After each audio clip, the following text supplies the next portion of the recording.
একটা বিয়ে বাড়িতে তো আর কম কাজ থাকে না বলো। দাদা জেঠুরা মিলে সব মুদিখানা বাজার করে নিয়ে এসছে বিয়ের একদিন আগে থেকে, সেগুলোই বস্তায় ভরে ভরে প্যাকিং করে রাখছিল ঠিকঠাক মিলিয়ে। আর তোমার বিলটা দেখছিল ঠিকঠাক করে যে সব ঠিকঠাক আছে কিনা। তো যাই হোক, সেগুলোই করছিল, সেখান থেকেই আজকের ভিডিওটা স্টার্ট করলাম। তো হ্যালো এভরিওয়ান, কেমন আছো তোমরা সবাই? আশা করছি সবাই খুব ভালো আছো। আমি অর্পি ঘোষ চ্যানেলের পক্ষ থেকে চলে এলাম ছোট্ট একটা ভিডিও নিয়ে। এদিকে দেখো, বুলটি দিদি আইবুড়ো ভাত খেতে গেছিল তার বান্ধবীর কাছে, আর তার বান্ধবী একটা ছোট্ট গোপাল ঠাকুর গিফট করেছে। কেমন হয়েছে সেটাই ও এসে দেখাচ্ছিল আমাদেরকে। আমরাও সেখান থেকে একটু শ্যুট নিয়ে নিলাম, মানে আমি পার্সোনালি, আর সবাই মিলে আমরা দেখছিলাম এটা।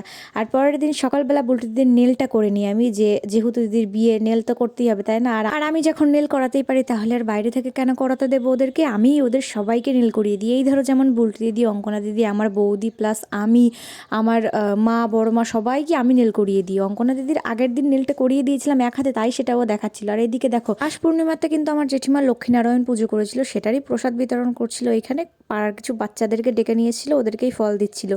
আর ঘরের মধ্যে আমি দিদিকে বলেছি যে চলে যা কারেন্টের মধ্যে হিটে দিতে, যে তোর নেলসগুলো শুকানোর জন্য আর কি। ও নেল পলিশ টেল পলিশ সমস্ত কিছু দিয়ে দিয়েছে। আর দিদির ফাইনাল নেলসের লুকটা ছিল এরকম। কেমন হয়েছে অবশ্যই কমেন্টে জানিও, কিন্তু আমি ছবি তোমাদেরকে শেয়ার করে দেবো ফেসবুকে অবশ্যই। আর অঙ্কনা দিদির আগের দিন এক হাত নেল করিয়ে দিয়েছিলাম, আর আজকে এক হাত করালাম ওরটা।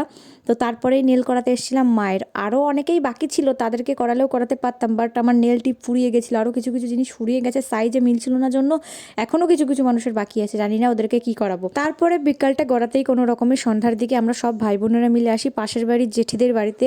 ডেকেছিল দিদিকে আইবুড়ো ভাত খাওয়ানোর জন্য, আর বলেছিল সাথে যেন আমরা আর ভাই বোনরা মিলেও আসি। তো দিদি এসেছিলো জামা পরে, দিদি আর অত বুঝতে পারেনি। হ্যাঁ, এর আগেও খেয়েছে, শাড়ি পরেই খেয়েছে, বাট দিদি জামা পরেই এসেছিল। আর জেঠিমা বলছিল যে না, আইবুড়ো ভাত শাড়ি পরে খেতে হয়। তো জেঠিমারই একটা শাড়ি বের করে দিল, সেটাই আমরা জামার ওপর দিয়েই কোনো রকমে পরিয়ে দিয়েছিলাম, মানে দিদি পরিয়ে দিয়েছিল আর বৌদি দুজন মিলে ধরে সরে পরিয়ে দিয়েছিল। তারপরে দিদিকে বসানো হয় আইবুড়ো ভাত খাওয়ানোর জন্য। এখানে পায়েস আর মিষ্টির ব্যবস্থা করা হয়েছে আপাতত। তারপরে আর কি বৌদিদি, জেঠিমা, দিদি সবাই মিলে বরণ করে নিল। বরণ করে নেওয়ার পরে এখনও আমার বাড়ি গিয়ে কাজ বাকি আছে, মানে নেলের কাজ বাকি আছে। এদিকে মাকে করিয়ে দিয়েছি, দিদিকে করিয়ে দিয়েছি, সেটাই ওরা দেখাচ্ছিল, বলছিল শ্যুট নিয়ে ভিডিওতে। আর বৌদিকে আবার আপাতত করাতে বসলাম। আর এইদিকে দেখো, জিজু ভিডিও কল করেছে দিদিকে, সেটাই একটু দেখালাম। ওরা কথা বলছে, নেলসগুলো দেখাচ্ছিল দিদি, যে দেখো আমার নেলগুলো কেমন হয়েছে। আর এদিকে তো আপাতত বৌদিকে নেল করাতে বসেইছি, দেখা যাক বৌদির ফাইনাল লুকটা কেমন আসে। কেমন লাগছে নেলসের লুকগুলো অবশ্যই কিন্তু কমেন্টে জানিও। বৌদির নেলটা কমপ্লিট করার পরে আমরা যাই আরও একটা জেঠিমাদের বাড়িতে, মানে বুলটু দিদির আইবুড়ো ভাত খাওয়ানোর জন্য। সেখানেও ডেকেছিল, সেখানেও আমি পেছন পেছন চলে যাই। না, পেছন পেছন কিন্তু এমনি এমনি যাইনি, অবশ্যই আমাকেও ডেকেছিল জন্যই গেছিলাম। তারপরে আর কি রাতে আইবুড়ো ভাত খাওয়ানো পর্যন্তই থাক। আমি তো এদিকে নিজের নেল করতেই সময় পাইনি, সবারটা করিয়ে দিতে দিতে। আর আমি এতদিনে চাইলেই করতে পারতাম, কিন্তু করিনি, যে অন্যেরটা করাতে আমার একটু অসুবিধা হলেও হতে পারে, ওই জন্য আমি আর নিজের নেলটা করাইনি। পরের দিন সকালবেলা উঠে নিজের নেলসটা করছিলাম। এই দেখো আমার ফাইনাল লুক নেলসের কেমন লাগছে। আমি এক হাতেই করেছি, দুই হাতে করা আমার হয়ে ওঠেনি। আমি তো নেল করছিলাম এইদিকে পরের দিন সকালবেলা, আর দিদিকে এইদিকে মেহেন্দি পরাতে এসেছিল। আমার মেহেন্দি পরানোর শুরুর থেকে শ্যুটটা নেওয়া হয়নি, তবে শেষের দিকে এসে শ্যুটটা নিয়ে নিলাম। আমি নেলস করাই ব্যস্ত ছিলাম জন্য। দিদির মেহেন্দিটা কেমন হয়েছে অবশ্যই জানিও কিন্তু। মেয়ে তো এদিকে খুব খুশি, মেহেন্দি পরে নেল করে, মুখের হাসিটা জাস্ট দেখো, শুধু দেখিয়ে যাচ্ছে, নেচে বেড়াচ্ছে যে দেখ দেখ আমার মেহেন্দিটা কেমন হয়েছে, আমার নেলসটা কেমন হয়েছে। যাই হোক, বেশ ভালো হয়েছে দিদি। আর এদিকে দেখো, বাইরে বসার জায়গাটা খুব সুন্দর করে সাজিয়েছি, এখনও যদিও সাজানোটা পুরোটা কমপ্লিট হয়নি। বাবা জেঠুরা কী সব বলছিল জানি না। এইখানকার একটু শ্যুট তোমাদের সাথে শেয়ার করলাম। আর দিদিকে যারা মেহেন্দি পরাতে এসেছিলো না, সেটা আমার জিজুর তরফ থেকে এসেছিলো, জিজুর বোন বা কেউ হয়তো বা। আমি এখানে একটু ক্যামেরাটা অন করেছিলাম যে কিছু ফার্নিচার এসছে সেগুলো শ্যুট নেবো, আর পেছন থেকে কখন যে জিজু চলে এসছে আমি জানি না। জিজু বলতে আমাদের বুলটু দিদির বর, এই যে সে বাচ্চারই তো এসেছে, নিজের বোনদেরকে নেবে, রাস্তা থেকে তুলে নিয়ে চলে যাবে বাড়িতে। আর এদিকে জেঠু আমার ধরেছে যে না জামাই, তোমাকে এখন বাড়িতে যাওয়া যাবে না, আমাদের বাড়ির ভেতরে একটু হলেও ঢুকতে হবে, এক কাপ চা খেয়ে যেতে হবে। চা খাও তো ভাই, তার দূরে থাক, তাকে দিয়ে কাজ করিয়ে নিল জানো তোমরা। খাওয়ানোর নাম করে কি কাজ করালো চলো দেখাচ্ছি।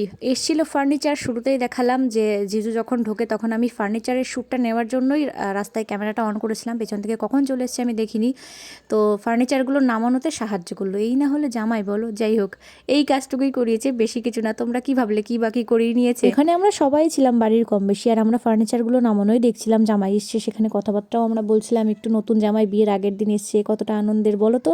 আর আমাদের বাড়ির সামনে না রাস পূর্ণিমা উপলক্ষে একটা কীর্তনের অনুষ্ঠান হচ্ছিল, সেখানেই এবার এসেছিল না আমাদের এমএলএ বাবু। সে তো আসতে না আসতেই, গাড়ি থেকে নামতে না নামতেই তাকে বরণ করে বসতে দেওয়া হলো। তারপরে তো সে উঠে একটু বক্তব্য দিল, দেন ওইখান থেকে বাড়ি চলে গেল। আর এইখানে মানুষের ভিড়টা জাস্ট দেখেছো। যাই হোক, এনারা এনাদের মতো বক্তব্য এখানে দিকে, আমি যাই বাড়িতে আপাতত। আমাদের বাড়িতে বিয়ে, এইখানে তোর বসে থাকলে আমাদের চলবে না বলো। দাদার বৌদির সাথে আমি গেছিলাম একটু বাজারে, তো বাড়িতে এসেই দেখি এরকম এরকম একটা লুক তৈরি হয়ে গেছে আমাদের, পুরো বাড়িটা চেনাই যাচ্ছে না প্যান্ডেল ফ্যান্ডেল করে। যদিও এখনও প্যান্ডেল ডেকোরেশনটা পুরোটা কমপ্লিট হয়নি, এখন ছাদনাতলা সাজাবে, বসার জায়গা সাজাবে, গেট সাজাবে, এদিকে খাওয়ার প্যান্ডেল ফ্যান্ডেল অনেক কিছু করা বাকি আছে। আর বিয়ের আগের দিনের আনন্দটা তো তোমরা বোঝোই, মা, বড় মা, ঠাম্মা, দিদি, জেঠু, দাদা সবাই মিলে আমরা আনন্দ করছিলাম। এইদিকে বাজার থেকে আসলাম, আর এই যে আমি। আর কালকেই যেহেতু দিদির বিয়ে, আর বিয়ের আগের দিন রাত্রিবেলা মায়ের তরফ থেকে আইবুড়ো ভাত থাকে মেয়েকে খাওয়ানোর জন্য। মা খাওয়ানোর পরে আর কিন্তু কেউ খাওয়াতে পারে না, তো জেঠিমাই একটা ব্যবস্থা করেছিল এখানে আইবুড়ো ভাত খাওয়ানোর জন্য দিদিকে। দিদি তো সেটাই সেজেগুজে খেতে বসে পড়েছে। আর এদিকে একটু শ্যুট নেওয়ার জন্য দিদির সাথে একটু ভিডিও রিলস ফিলস করছিলাম। তবে বিশ্বাস করো বিয়ের দিন আর এই শ্যুটটা নেওয়া হয়নি, বউ ভাতের দিন গিয়ে আবার নেওয়া দরকার হয়। তো বিয়ের আগের দিন আমরা এই সমস্ত বিষয় নিয়ে আনন্দ করছিলাম সবাই মিলে, হাসি ঠাট্টা, মজা, আনন্দ, নাচ গান। এদিকে বিয়ের আগের দিন থেকেই তো মাইক বাজানো শুরু করে দিয়েছি, সেটা নিয়েই আমরা নাচ গান আনন্দ করছিলাম। যাই হোক, এই পুরো ভিডিওটা কেমন লাগলো অবশ্যই জানিও। এখনও কিন্তু বিয়ের ভিডিও আসছে, বেশ কয়েকটা বিয়ের ভিডিও আসবে। তো আমরা আপাতত আনন্দ করতে থাকি, তোমরা ততক্ষণে চ্যানেলটি সাবস্ক্রাইব করে দিও পরের ভিডিওটা দেখার জন্য। আপাতত টাটা, সবাই সুস্থ থেকো, দেখা হচ্ছে পরের ভিডিওতে।